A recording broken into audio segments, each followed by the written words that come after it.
আপনারা ইতিমধ্যে অবশ্যই জেনে গেছেন যে মিয়ানমারে আমাদের পার্শ্ববর্তী দেশ মিয়ানমারে সেখানে একটি ভূমিকম্প হয়েছে, যেটা রিক্টার স্কেল ছিল 7.3। এই যে ভিডিওটা, এটা মিয়ানমারের নয়, এটা আমাদের সুনামগঞ্জ শহরের মধ্য শহরের একটা ভিডিও, একটা ছোট জলাশয়। সেই জলাশয়ে আমরা লক্ষ্য করি এভাবেই কিন্তু পানি দুলছিল।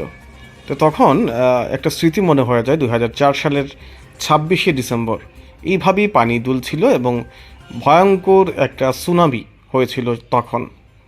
তো মিয়ানমারের ভূমিকম্পটি কি বাংলাদেশে পড়েছে?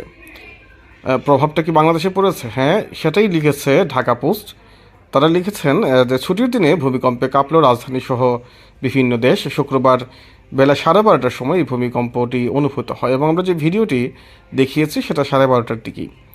আবহাওয়াবিদ শাহনাজ সুলতানা বলেন, 12টা 21 মিনিটে ঢাকা থেকে 597 কিলোমিটার দক্ষিণ পূর্ব রিক্টার স্কেলে 7.3 মাত্রার ভূমিকম্প রেকর্ড হয়েছে। ভূতত্ত্ববিদ অধ্যাপক সৈয়দ হুমায়ুন আখতার বলেছেন, ঢাকা থেকে 500 কিলোমিটার দক্ষিণ পূর্বে মিয়ানমারের মান্দালয়ে এই ভূমিকম্পটি ঘটে। সেই তথ্যটা দিচ্ছে ঢাকা পোস্ট। এবং আপনারা জানেন ইতিমধ্যে মিয়ানমারে ভয়ঙ্কর রকমের ক্ষতি হয়েছে, তীব্র কম্পন হয়েছে এবং ধসে পড়েছে, এই ধরনের ঘটনা ঘটেছে। তো আমরা তখন আসলে বুঝিনি এই যে পানি যে লক ছিল আমাদের এখানে সুনামগঞ্জে, এই ঘটনাটা কি আসলে ভূমিকম্প কিনা। তাহলে হয়তোবা 2-2-4 মিলে যাচ্ছে, এটা ভূমিকম্পই মনে হচ্ছে এখন। অভিজ্ঞজন যারা আছেন তারা জানাতে পারেন, কমেন্ট করতে পারেন। আর আরেকটা বিষয় হচ্ছে, দ্য ডেইলি স্টার যেটা রিপোর্ট করছে, ভূমিকম্পের কারণে থাইল্যান্ডের রাজধানী ব্যাংককে নির্মাণাধীন 30 তলা সরকারি ভবন ধসে পড়েছে।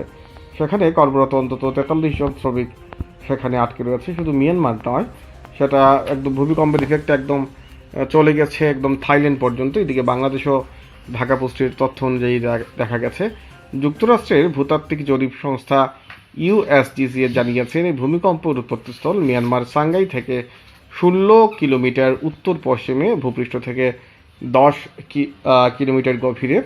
ভূমিকম্পের আতঙ্কে মিয়ানমারের ইয়াঙ্গুন প্রতিবেশী থাইল্যান্ড রাজধানী ব্যাংকক সহ লোকজন ভবন থেকে বেরিয়ে যাচ্ছে। এই সিলেট অঞ্চল, সুনামগঞ্জ অঞ্চল, টোটাল বাংলাদেশে কিন্তু কিছুদিন পর পর এই ধরনের ভূমিকম্পের প্রবণতা দেখা গেছে। সর্বশেষ 1887 সালে বড় একটা ভূমিকম্প হয়েছিল এই সিলেট অঞ্চলে। এখন 100 বছরের উপর চলছে। সেটারই কি পূর্বাভাস বা কী ঘটনা ঘটছে জানা নেই। আর ঘটনা ঘটলে আমাদের প্রস্তুতি কেমন, সে বিষয়টাও আমাদের ভাবার এখনও সময় এসেছে। যাই হোক, অভিজ্ঞজন যারা আছেন তারা কমেন্ট করতে পারেন এই বিষয়ে, এবং আপনারা বাইট সুনামের সাথে থাকুন। ধন্যবাদ সবাইকে।